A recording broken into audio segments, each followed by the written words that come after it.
तो world cup का पहला गेम डे हो चुका है खत्म और बहुत ही अमेजिंग मैचेस हमें मिल चुके हैं। हर एक टीम ने एक एक मैच खेल लिया है। तो एक ग्रुप स्टेजेस का जो शुरुआती मैचेस हैं सारी टीम ने एक एक मैच खेल लिया है, तो एक अंदाजा लगा सकते हैं हम टेबल में क्या क्या हुआ। बट उससे पहले मैं बात करना चाहूंगा मेसी की। भाई जो मेसी ने किया है वो डेफिनेटली बताता है कि why he is the GOAT, why he is the best. And he is 38 के हैं, वो 39 के होने वाले हैं एंड स्टिल किकिंग इट। भाई हैट्रिक मार दिया उस बंदे ने। मतलब ऐसा लग रहा था कि एक तरफ देख के कि मेसी अभी मजे कर रहे हैं, मायामी में चिल मार रहे हैं, सब कुछ उन्होंने जीत लिया है। सारे इंडिविजुअल अवार्ड्स वो जीत लिए हैं, उन्होंने सारे टाइटल्स उन्होंने जीत लिए हैं। अर्जेंटीना को वन ऑफ द ग्रेटेस्ट बना दिया है, फिर से उन्होंने सब कुछ कर दिया है। और ये एक एक्सपेरिमेंट होगा ये वाला वर्ल्ड कप मेसी के लिए। बट नहीं भाई, मेसी वॉज एवरीवेयर। अब मैं ऐसे क्या बात बोलूं मेसी के बारे में, ग्लेजिंग ही करने वाला हूं मैं। बट एक प्लेयर होता है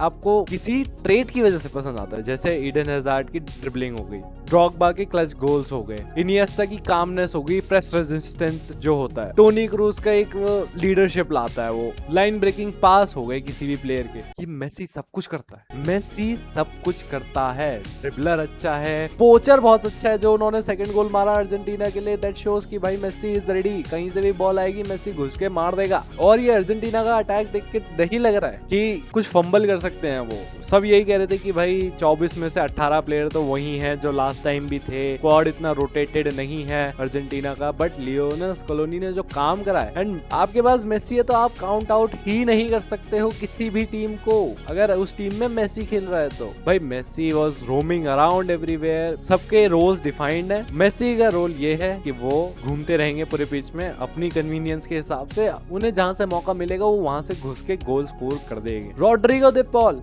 Messi's personal bodyguard. What a game भाई, व्हाट अ गेम। मुझे लग रहा था कि इतना कुछ फीचर नहीं करेंगे इस वर्ल्ड कप में, बट भाई पहला गेम देख के लग रहा है कि भाई he is going to be a main man in the midfield. सब कुछ सॉर्टेड है अर्जेंटीना का, बट जो डिफेंस है वो शेकी लगता है। ट्रांजिशन में वो बहुत ही नर्वी से लगते हैं, जो अल्जीरिया ने करा भी था। एक उनका गोल रूल आउट हो गया था ऑफसाइड से। बट डिफेंसिवली जैसे मैंने प्रेडिक्शन वीडियो में भी बोला था कि भाई डिफेंसिवली थोड़े शेकी लगते हैं, एंड ऐसा ही कल भी दिखा। बट भाई तुम बस मेसी को बॉल दे दो, वो तुम्हारे लिए गेम निकाल देगा। And after scoring those goals Messi में कोई नर्वसनेस नहीं, कुछ भी नहीं था। This was pure happiness. He was celebrating. आप उसके चेहरे में वो कामनेस देख सकते हो while he was celebrating, and चमक देख सकते हो। मजे मजे में उसने गोल मार दिया, मजे मजे में उसने बैंगर मार दिया, मजे मजे में उसने पोचिंग कर दी। और classic Messi goal left side of the foot से बॉटम कॉर्नर में फिनिश, शानदार। एक बकरे की हमने बात कर दी, अब चलते हैं दूसरे बकरे की तरफ।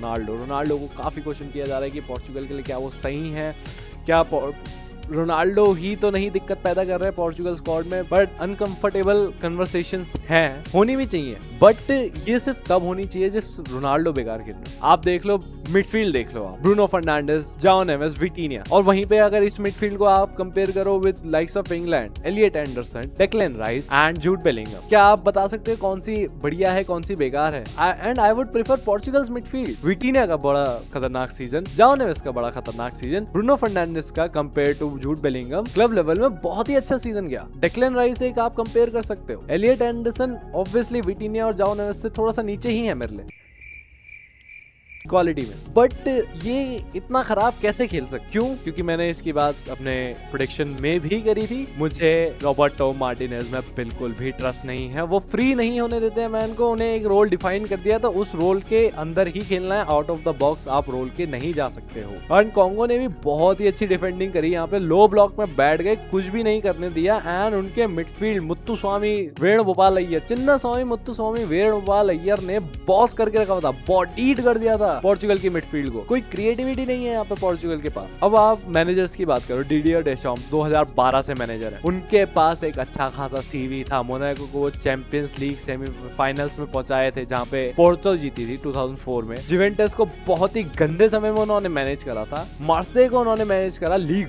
जिताया उन्होंने। एंड एक दो कूप दे फ्रांसिस जो भी कप्स होते हैं उनके लोकल कप्स, वो उन्हें जिता दिए। देन उन्हें कमान मिली फ्रांस की। लुक एट थॉमस टुचल, लीग में जीत के आ रहे हैं, फ्रेंच लीग में जीता है, बुंडेसलीगा में चेल्सी के साथ जीता है, चैंपियंस लीग, एक अच्छा खासा सीवी है उनके पास। कार्लो एंजेलोटी की मुझे कोई बात करने की जरूरत नहीं है। तो ये सारे कोचेस एक सीवी है इनके पास कि हाँ भाई हमने ये चीजें जीती हैं। रॉबर्टो मार्टिनेज के पास क्या है भाई, सैक दिस मैन। भाई सिर्फ वर्ल्ड कप के लिए जोजे को ले आओ भाई, वो कर देगा कुछ, वो कुछ ना कुछ करा देगा। But I blame manager the most. हाँ प्लेयर्स भी अच्छा नहीं खेले, लेकिन प्लेयर्स को कोचिंग चाहिए होती है, एंड कोचिंग कौन करता है, मैनेजर। मैनेजर अपने प्लेयर्स को फ्री रहने दे। रोनाल्डो का गेम अच्छा नहीं था, एंड फन फैक्ट कि भाई कॉन्गो के कीपर का नाम लियोनल एम्पासी था। अब रेज बेटिंग वाली बात हो गई है, बट स्टिल मतलब memers won't stop, the internet is very brutal. And भाई रोनाल्डो फैंस के लिए तो बहुत ही बेकार रात थी, इतना बोरिंग फुटबॉल, मतलब कुछ होने ही नहीं दिया। रॉबर्टो मार्टिनेज के पास सीवी नहीं है। हाँ आप ये कह सकते हैं कि भाई 2018 में वो बेल्जियम के साथ थर्ड फिनिश करे थे, सेमीफाइनल में हार के थर्ड फिनिश करा था उन्होंने, लेकिन वो जनरेशन ही ऐसी थी। ईडन हैजार्ड है, Kevin De Bruyne, Lukaku, Thibaut कुर्टोआ,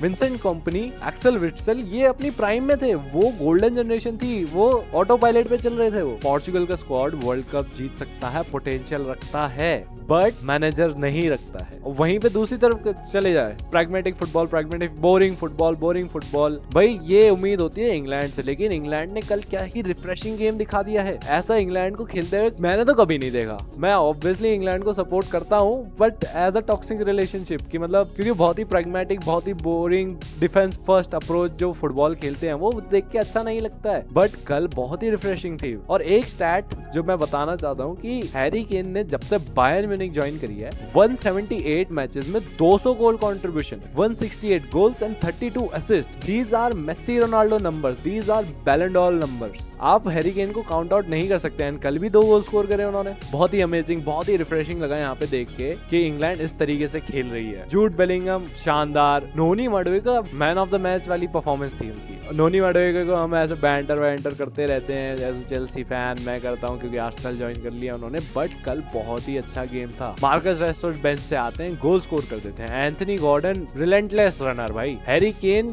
deep में आता है भाई, नंबर 6 आ जाता है कभी कभी, वहां से बॉल निकाल देता है, असिस्ट प्रोवाइड कर देता है। डैम भाई, Harry Kane is operating on a different level. This England is very refreshing. और वहीं पे जैसे थॉमस टुचेल की कोचिंग पे बात आ जाती है दोस्तों, थॉमस टुचेल के पास सीवी है, उनके पास एक्सपीरियंस है, उनके पास प्लेयर्स हैं, उन्होंने अपनी प्लेयर्स को फ्रीडम दी है। कि यहाँ पे क्रिटिसाइज कर रहे थे कि भाई थॉमस टुचेल को कि कोल पाल्मर नहीं ले गए आप, कल के मैच में गुही स्टार्ट नहीं कराया, फोडेन नहीं ले गए आप, लुइस हॉल नहीं ले गए आप, इन सबको आपने क्यों नहीं पिक किया, वाई जॉर्डन हेंडरसन को क्यों आपने पिक किया। भाई कल उन्होंने दिखा दिया कि Thomas Tuchel has a plan जिसके अकॉर्डिंग उनके प्लेयर्स खेल सकते हैं, एंड उन्होंने खेला। एक गलती दूर है थॉमस टुचेल, इंग्लिश मीडिया पूरा बंदूकें लेके चढ़ जाएगा क्योंकि एंटी इंग्लिश मैनेजर है थॉमस टुचेल। एंड फिर हालैंड डेब्यूटेंट 2 गोल स्कोर कर दिया अपने पहले मैच में, एंड एम्बापे ने भी 2 गोल स्कोर कर दिए यहाँ पे पहले ही मैच में। भाई मिलोसाव क्लूजनोव का रिकॉर्ड तो टूट रहा है भाई इस वर्ल्ड कप में। मेसी ने उनकी ऑब्वियसली बराबरी कर दिया। क्लूजनोव का रिकॉर्ड ये है कि 16 गोल्स उन्होंने मारे हैं वो across the world cup, and उसमें से एक भी पेनल्टी गोल नहीं है। यहाँ पे उन्हें स्टैचर पे रखना पड़ेगा, बट मेसी ने उस रिकॉर्ड को इक्वल कर लिया है। एंड एम्बापे इज 13 या 14 गोल्स में जहां तक है वो 2 गोल्स ही पीछे। तो इस सीजन मुझे लगता है कि भाई गोल्डन बूट की रेस काफी मजेदार हो सकती है। एम्बापे, मेसी, हैरी केन, अगर नॉर्वे डीप जाती है कंपटीशन में राउंड ऑफ 16 क्वार्टर फाइनल्स तक, तो मे बी हालैंड दोस्तों। कल हालैंड ने भी बहुत शानदार गोल मारे, बट नॉर्वे की एक कमी जो की दिखी थी भाई, वो डिफेंसिवली या काउंटर में कोई टीम आ गई ना उनके पास तो वो पिल जाएंगे। डिफेंसिवली खुल गए थे वो कल भी, तो जैसे सेनेगल एंड फ्रांस है उनके पास काउंटर में, तो भाई वो खुल जाएंगे, अच्छे से खुल जाएंगे। सेनेगल लताड़ सकती है, एंड फ्रांस तो ऑब्वियसली अटैकिंग क्वालिटी तो उनके पास गजब भर गया। फ्रांस की बात करें तो भाई एम्बापे भाई already one of the goats who had played the world cup, और मुझे लगता है कि जब जैसे जैसे रिटायरमेंट के पास आएंगे Mbappe will be the top scorer. Banger मारा उन्होंने। फर्स्ट हाफ तो वैसे ही था, प्रैग्मेटिक फुटबॉल थी, लेकिन आप अप्रोच देखिए, एक टेक्निकल ट्वीक करा वहां पे डेशॉम्स ने, एंड सेकंड हाफ में इंटेंसिटी बढ़ गई। ओलिसे को उन्होंने थोड़ा सेंट्रली शिफ्ट कर दिया राइट साइड से, एंड भाई ओलिसे का second half and first half was like जमीन आसमान का फर्क था। And he was balling, line breaking pass, 3-3 4-4 लाइनें एक पास में निकाले। एम्बापे के सेकंड गोल के लिए क्या ही पास निकाला है वो, और बहुत ही शानदार फिनिश यहाँ पे एम्बापे की। तो भाई यही है, अब वर्ल्ड कप चालू हो चुका है, मैं कंटेंट में बहुत बिहाइंड कर रहा हूँ, लाइक कंटेंट लैग्ड हूँ मैं, बहुत लेट मैं कंटेंट डाल रहा हूँ, बट कोई बात नहीं, देर आए दुरुस्त आए, चुस्त आए तंदुरुस्त आए, फुंसी आए फोड़ा आए, लोग तो कुछ ना कुछ कहेंगे। आज के लिए बस नहीं। आपका अभी तक का गेम वीक वन नहीं, गेम डे 1 में आपका फेवरेट मैच कौन सा था? Personally for me it's England versus Croatia 4-2, बहुत ही शानदार मैच, मजा आया देख के। न्यूजीलैंड एंड ईरान भी एक अच्छा मैच था दो। और जो सबसे सरप्राइजिंग मैच था मेरे लिए गेम डे 1 में, वो था यूएसए की वो परफॉर्मेंस अगेंस्ट पनामा। तो यही है आज के लिए, मिलता हूं मैं आपसे नेक्स्ट वीडियो में, तब तक के लिए सब्सक्राइब। जय हिंद।